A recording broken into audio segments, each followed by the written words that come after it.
Kata Allah, "Wa man a'rada an dzikri fa inna lahu ma'isyatan dhanka." Siapa yang berpaling dari peringatanku, fa inna lahu ma'isyatan dhanka, maka bagi dia kehidupan yang menyesakkan, kehidupan sengsara. Mau hartanya banyak, mau tenar, mau terkenal, mau dipuji-puji orang, mau dihormati orang sedunia, dia tidak akan bahagia. Fa inna lahu ma'isyatan dhanka, bagi dia kehidupan yang menyesakkan. Zahirnya saja kelihatannya nyaman, hatinya sesak. Hatinya sesak. Benar, betapa banyak orang kalau kita lihat dia, kita pingin seperti dia.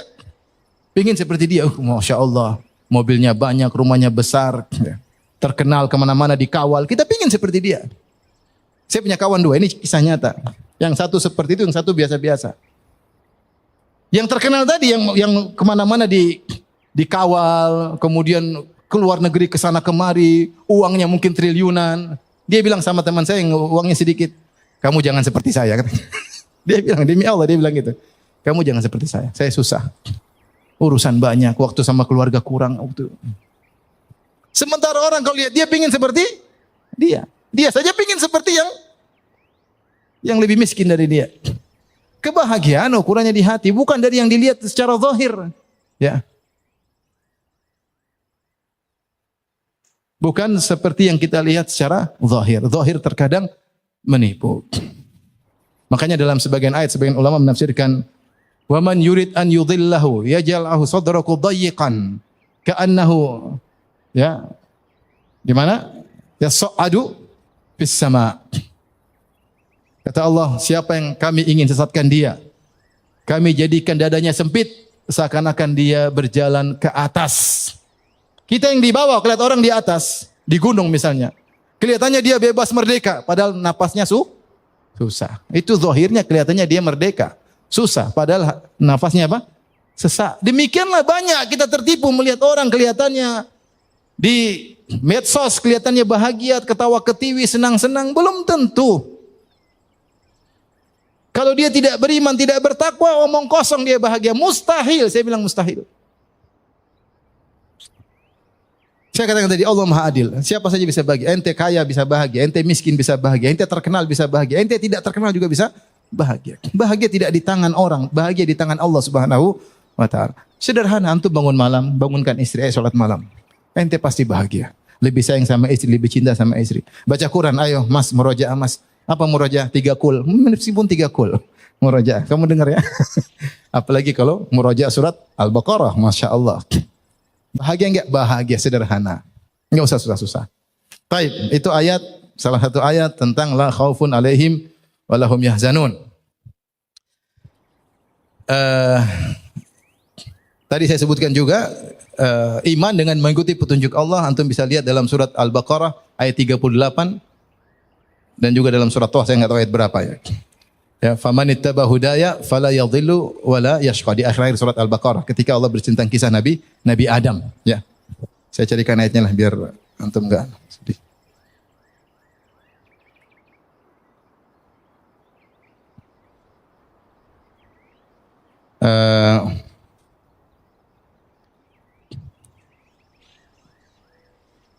Dalam surat Al-Baqarah ayat 123, ya.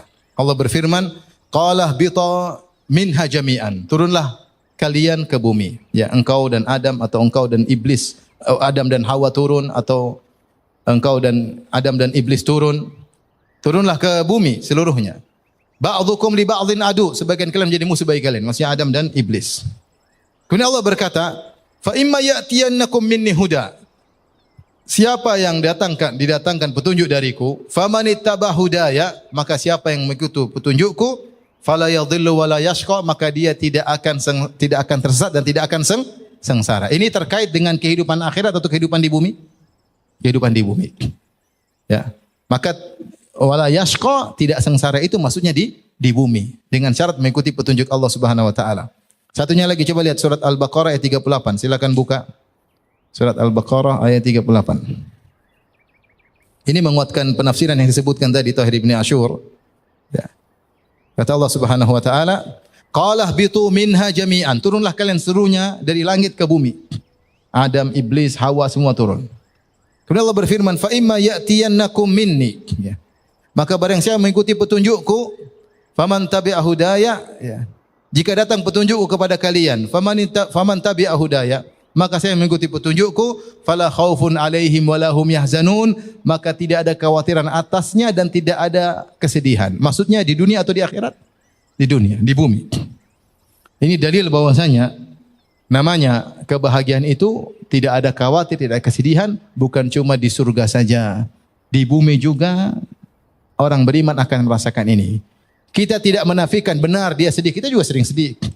Orang-orang beriman juga sering sedih, para anbiya juga sedih. Ada khawatir ada, tapi tidak bercokol, akan sirna dengan cepat.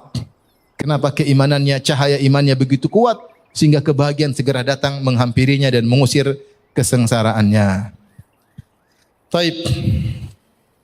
Yang kedua, yang berikutnya ayat yang terkait dengan fala khaufun alaihim wala hum yahzanun. Yang berikut yang saya sebut ini hanyalah perincian dari iman dan takwa. Hanyalah perincian dari iman dan takwa. Di antaranya Allah sebutkan tentang keikhlasan. Siapa yang ikhlas dia bahagia. Kata Allah dalam surat Al-Baqarah 112.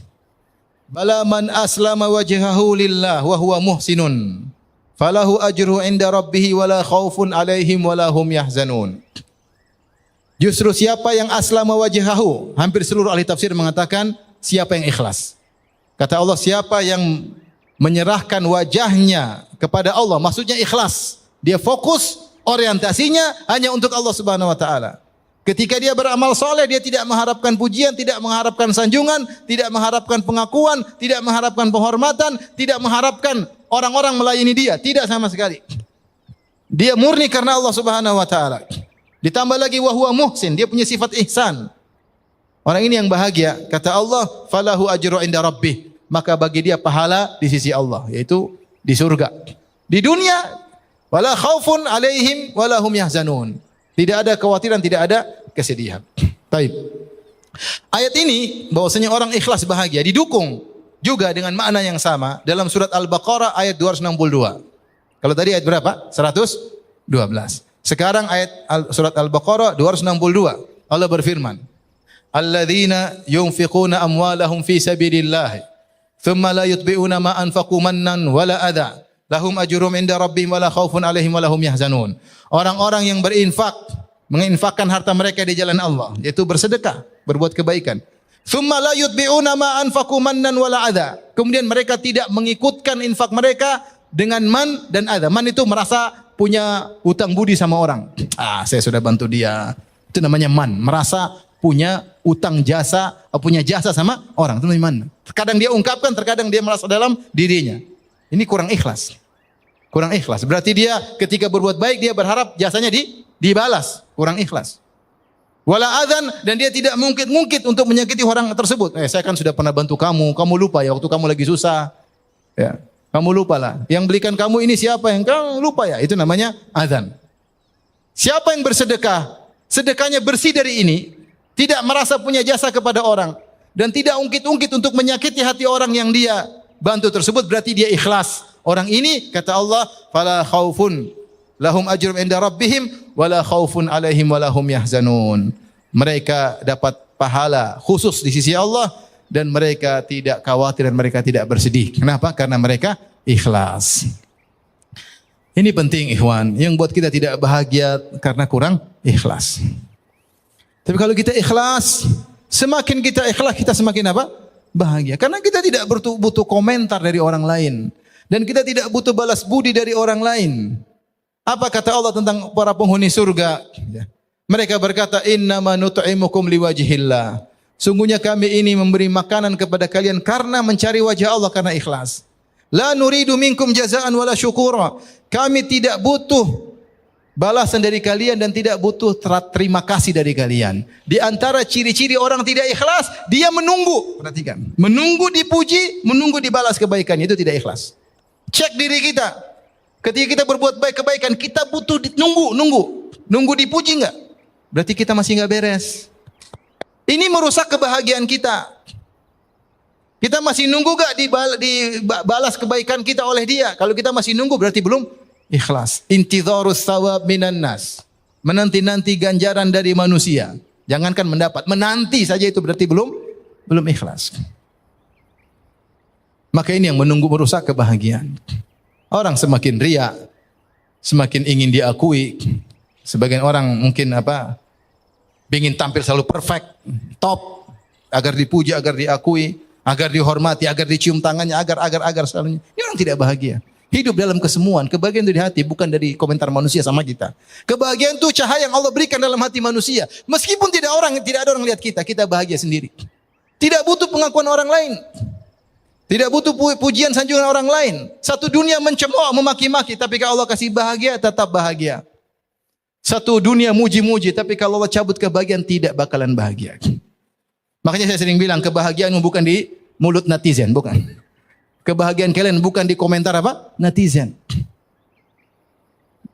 Jangan bikin kegiatan-kegiatan yang kita ingin jadi pusat perhatian untuk dipuji atau disanjung. Biasa-biasa aja lah. Agar kita terbiasa untuk biasa-biasa, tidak menanti sanjungan mereka. Tapi kita kalau sudah mulai membranded diri sendiri, mulai bikin gaya terlalu banyak gaya supaya diakui orang, dilihat orang, kita akan tersiksa sendiri. Kapan kita tidak tampil sebagaimana perfect yang biasanya, kita sendiri nggak enak mau tampil, nggak enak dilihat orang, kita susah sendiri. Karena kebahagiaan kita di tangan mereka, bukan dalam hati kita. Biasa-biasa aja. Jadi yang merusak kebahagiaan kita itu kalau tidak ikhlas. Jengkel atau tidak, kita bantu orang, terus orang itu maki-maki kita, jengkel atau tidak? Jengkel karena kita nunggu pujian dia. Itu dibantu malah maki-maki, kurang ajar. Tapi kalau kita ya sudahlah. Urusan saya dengan Tuhan, bukan dengan dia.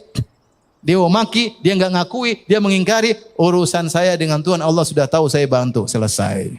Saya tidak bermuamalah dengan dia. Saya bermuamalah dengan Rabbul Alamin. Jadi ini, bala man aslama wajhahu. Justru siapa yang menyerahkan wajahnya kepada lillah, kepada Allah, dia ikhlas. Maka ikhwan dan akhwat, bapak dan ibu-ibu yang dirahmati Allah Subhanahu wa taala, agar kita hidup la khaufun alaihim walahum yahzanun. Tidak ada kekhawatiran atas mereka, tidak ada kesedihan, maka paksa diri untuk ikhlas, latih diri untuk ikhlas. Caranya untuk ikhlas di antaranya latih diri untuk ibadah sendirian, tidak ada yang lihat. Afwan Ustaz, sampai jam berapa? Setengah 11. Okay. Masalahnya jadwal makannya biar jelas. Makan siang. Oke, setengah 11 ya. Jadi latih diri kita untuk apa? Untuk ibadah sendirian. Salat malam, baca Quran sendirian di pojok. Dan latih diri kita untuk tidak selalu jadi pusat perhatian. Sebagian orang suka ada sedikit-sedikit foto, pamer, sedikit-sedikit biar orang lihat terus. Nah, kita terbiasa jadi bahan komentar orang. Hati ini lemah. Akhirnya kita merasa nyantai, merasa enjoy dengan komentar orang setiap hari. Kalau tidak dikomentari kayaknya ada yang kurang. Terkenalah penyakit apa namanya? Narsis. Dan itu bisa menimpa siapa saja.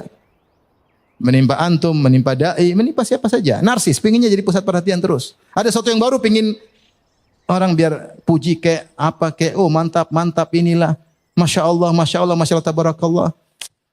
Sampai kapan kita mau begitu? Menggantungkan kebahagiaan kita sama orang. Jangan latih diri kita untuk terbiasa dikomentari, biasa kita sendiri, tenang aja. Enggak usah aneh-aneh, enggak usah tampil macam-macam. Biasa aja. Dakwah enggak usah aneh-aneh. Karena kita nanti yang sengsara sendiri.